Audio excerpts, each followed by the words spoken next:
नमस्कार, आप देख रहे हैं वन इंडिया। मैं अविनाश शर्मा और मेरे साथ आज जुड़ रहे हैं भारतीय बॉक्सर आशीष चौधरी, जो 80 किलोग्राम कैटेगरी में भारत का प्रतिनिधित्व करेंगे कॉमनवेल्थ गेम्स बर्मिंघम में।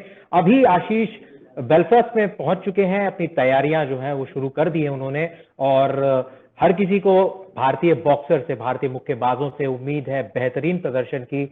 और उसी सिलसिले में आज हम आशीष के साथ जुड़े हैं। उनके प्रिपरेशन, तैयारियां कैसी चल रही हैं कॉमनवेल्थ गेम्स की, या कैसी चली हैं, उस पर चर्चा करते हैं।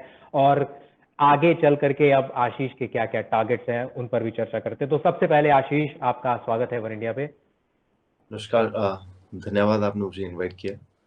तो आशीष, शुरुआत तो करते हैं प्रिपरेशन से ही। तो अब तक की प्रिपरेशन कैसी चली हैं और क्या एक्सपेक्टेशंस हैं इस बार आपके कॉमनवेल्थ गेम्स में? मैं अगर गलत नहीं हूं तो शायद आपका पहला कॉमनवेल्थ गेम्स है। जी, ये मेरा पहला कॉमनवेल्थ गेम्स है और काफ़ी अच्छी तैयारी हमारी चली हुई है। अभी हम रिसेंटली ही कुछ दिन पहले बेलफास्ट आए हैं, जो नॉर्दर्न आयरलैंड में ऑलमोस्ट यूके में ही है, जी। जो यूके में ही है। और तो वहाँ पे हमारा ट्रेनिंग कैंप चल रहा है। यहाँ ओके। पे दूसरी कंट्रीज भी आई हुई है यहाँ पे उनके ट्रेनिंग कैंप के। उनके साथ हमें प्रैक्टिस करने का मौका मिल रहा है, उनके साथ हमें फाइट करने का मौका मिला। तो ये काफ़ी अच्छा एक कैंप साबित हो रहा है हमारे लिए। आशीष, कोई स्पेशल टेक्निक या प्रिपरेशंस अपनी आप स्किल्स में लेकर के आ रहे हैं कॉमनवेल्थ गेम्स के लिए और आगे आने वाले जो कॉम्पिटिशन्स हैं उनके लिए?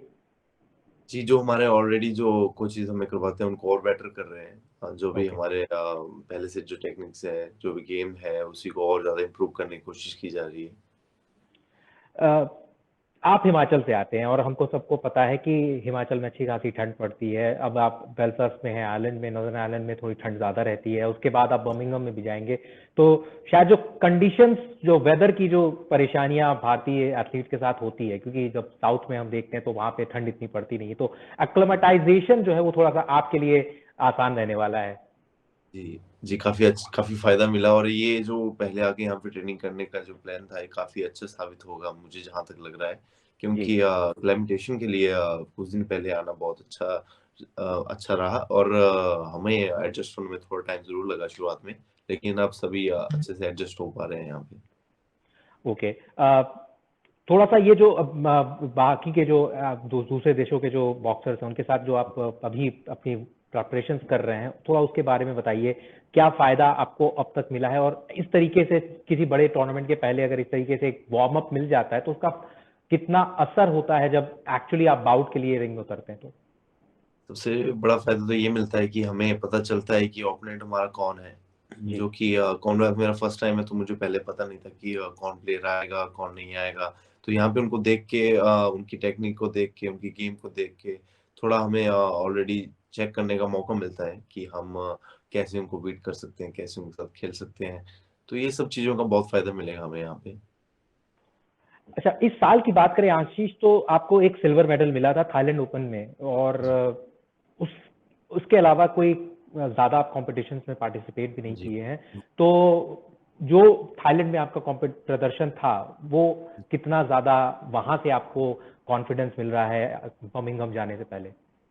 ओलंपिक के बाद मैंने वेट कैटेगरी चेंज करी है। जी पहले हाँ। मैं 10 टू 75 में था, तो अब मैं जी। 75 टू 80 में चेंज किया है। तो ये मेरे लिए बहुत बड़ी बात है कि मुझे मेरे फेडरेशन के थ्रू जब मौका मिला एटीकेजी जी। में, भले ही मुझे कॉम्पिटिशन खेलने को मिला, लेकिन ये मौका मिलना मेरे लिए बहुत बड़ी बात थी। और पहला कॉम्पिटिशन था एटीकेजी में, तो मैं उतना अच्छा फाइनल में नहीं खेल पाया।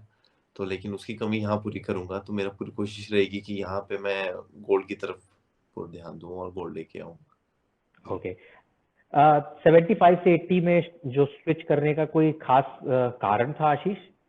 जी, जी, कारण ये था कि वो बॉडी वेट काफ़ी बढ़ चुका था और रिड्यूस करने में बहुत प्रॉब्लम होती थी, तो जी। नहीं कर पा रहा था। अब काफ़ी प्रॉब्लम हो रही थी। थोड़ा इसके बारे में बताइए आशीष। जनरली लोगों को ये पता नहीं होता है कि कितना कठिन होता है एक खिलाड़ी को दूसरे वेट कैटेगरी में जाना।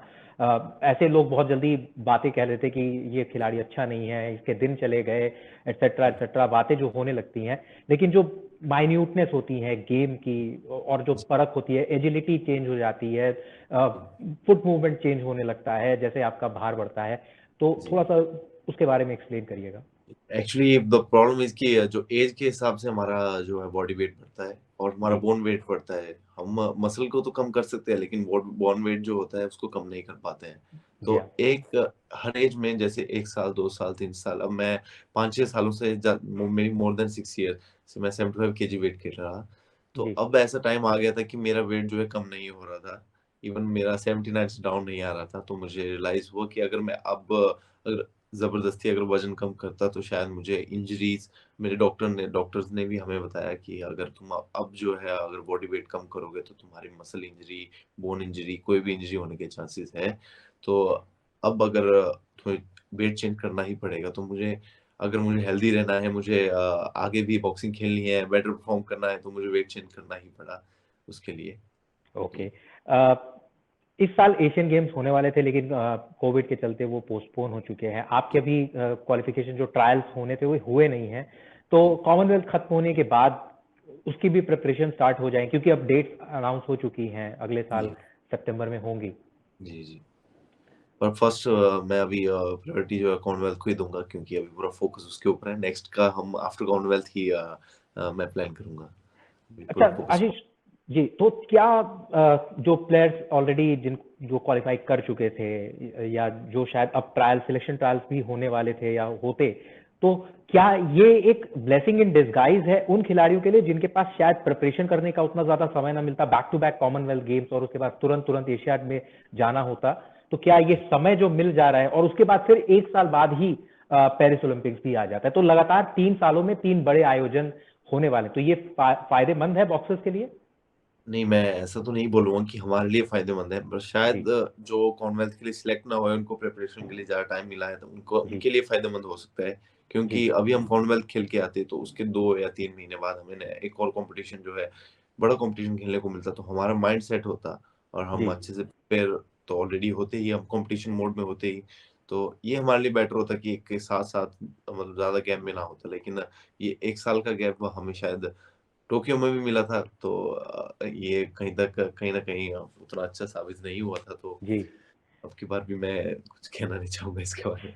जी, मेरे भी जब पिछली बार मेरी आपसे बात हुई थी तो आप हिमाचल में क्वारंटीन में थे, घर पे प्रिपरेशंस कर रहे थे जी, 2020 में, और उम्मीदें बहुत ज़्यादा थी हम सबकी।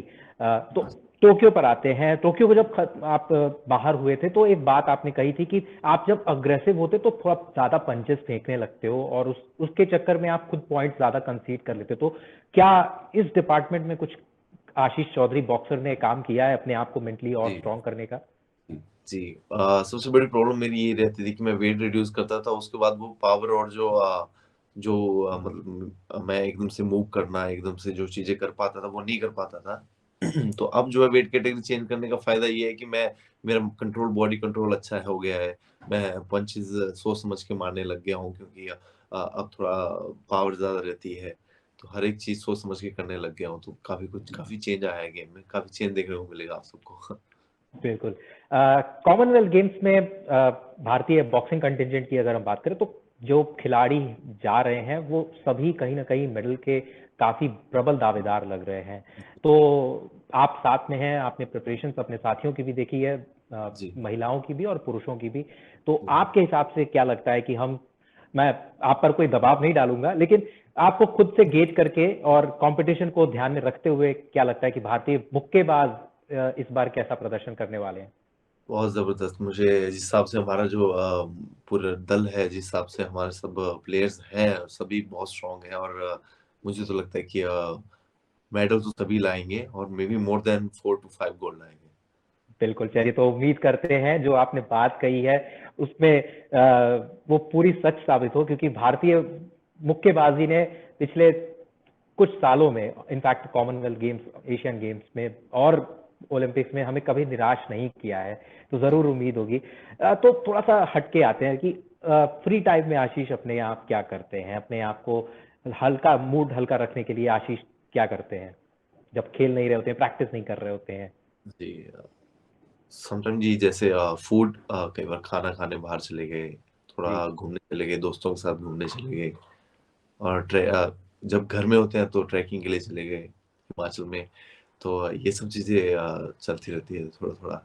थोड़ा डाइवर्ट होने के लिए होना भी जरूरी है, या क्योंकि अगर बिल्कुल कंटिन्यू हम स्पोर्ट्स पे टच रहेंगे तो उतना मतलब बॉडी को वो एक होता है कि फ्री नहीं कर पाते हैं, तो ये या बहुत जरूरी है, थोड़ा फ्री रखना भी जरूरी है। बिल्कुल।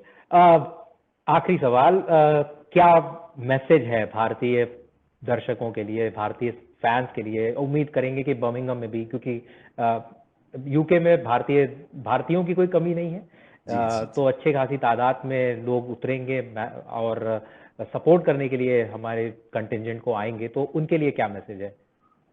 आपने हमेशा हमें सपोर्ट किया है, मैं चाहता हूँ कि आगे भी आपका ऐसे सपोर्ट हमारे साथ जुड़ा रहे, और हम पूरी जी जान लगाएंगे, हमारी परफॉर्मेंस बहुत अच्छी आएंगी, बस आप हमारा साथ दें। जय हिंद, जय भारत। तो ये तो थे आशीष चौधरी, और 80 किलोग्राम कैटेगरी में भारत का प्रतिनिधित्व करेंगे कॉमनवेल्थ गेम 2022 बर्मिंघम में। उम्मीद करते हैं न सिर्फ आशीष, बाकी के भी जो भारतीय मुक्केबाज हैं, बॉक्सर्स हैं, वो सब देश का नाम रोशन करें, और मेडल्स अगर नहीं भी आता है तो दिल जरूर जीत करके आए। धन्यवाद।